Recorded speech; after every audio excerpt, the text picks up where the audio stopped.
শ্রী গুরু জয়, শ্রী গুরু জয়, শ্রী গুরু জয়, জয় গুরু, জয় গুরু, জয় গুরু, জয় মা।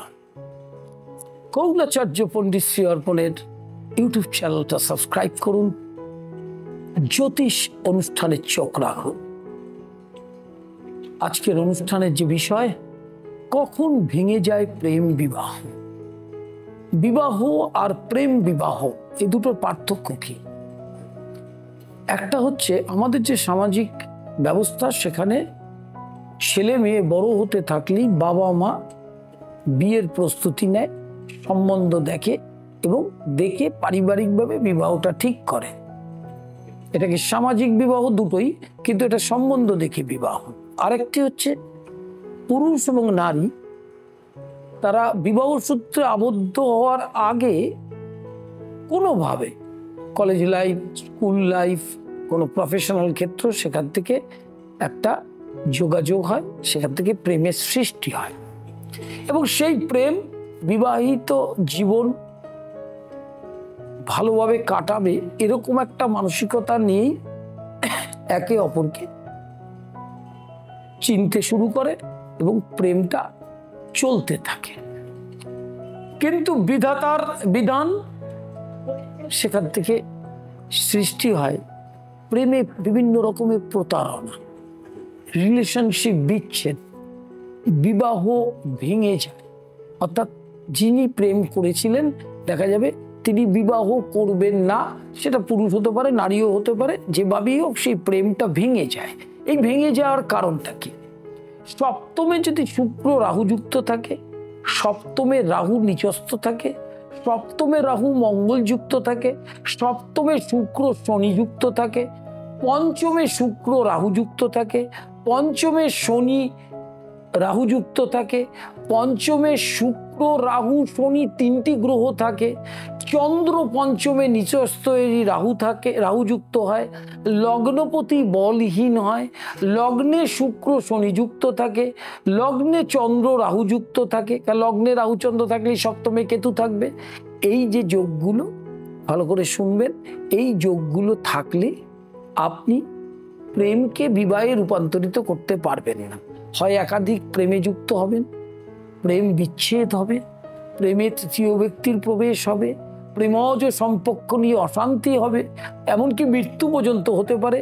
আরেকটি বিষয়, দুই বাড়ি, অর্থাৎ যারা প্রেম করছে যাকে, দুই বাড়ির থেকে মেনে না নেওয়া, সেই নিয়ে অশান্তিতে প্রেম ভেঙে যায়।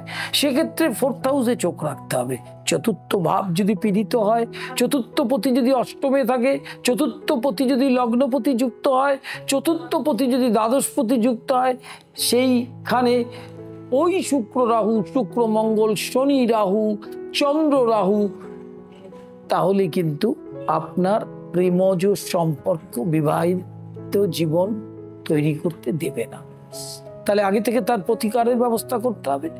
আর দুজনের মধ্যে বিচ্ছেদ করতে গেলে যে সমস্যা তৈরি হয় বিভিন্ন রকম, একটা হচ্ছে তৃতীয় ব্যক্তির প্রবেশ, সেই প্রেমের সন্দেহ, প্রচণ্ড সন্দেহ এবং বাবা মায়ের অমত, এই সব নিয়ে প্রেম বিবাহ ভেঙে যায়। কখন ভাঙে?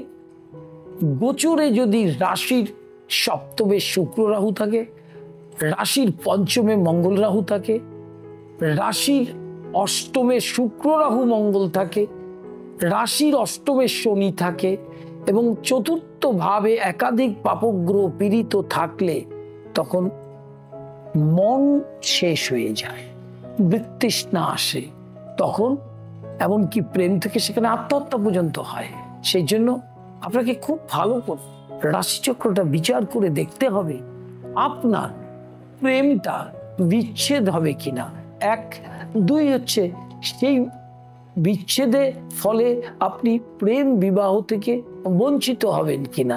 এই যোগগুলো অত্যন্ত পারদর্শী এবং অভিজ্ঞ জ্যোতিষ ছাড়া আপনাকে গাইড করতে পারবে না। চেম্বারগুলোতে বুকিং করবেন, বুকিং নাম্বার যাচ্ছে সামনে দিয়ে, দেখে নেবেন। অনলাইন কনসালটেশন চলছে 24 আওয়ার্স। কখন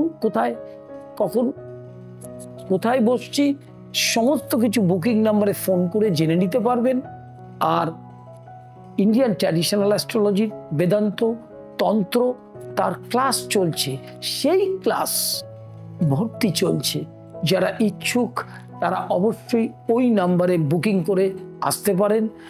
আরেকটি জিনিস হচ্ছে, আগামী যে এপিসোডগুলো আসতে চলেছে ইউটিউব চ্যানেলে, সেখানে দেখবেন সামাজিকভাবে যারা জ্যোতিষটা বুঝতে চান, জ্যোতিষটা আনন্দ পান এবং বেদান্ত, তন্ত্র এবং স্পিরিচুয়ালিজমের ওপর প্রচুর অনুষ্ঠান আসবে। চোখ রাখবেন, সাবস্ক্রাইব করতে ভুলবেন না। কৌলাচার্য পণ্ডিত শ্রী অর্পণ। নমস্কার।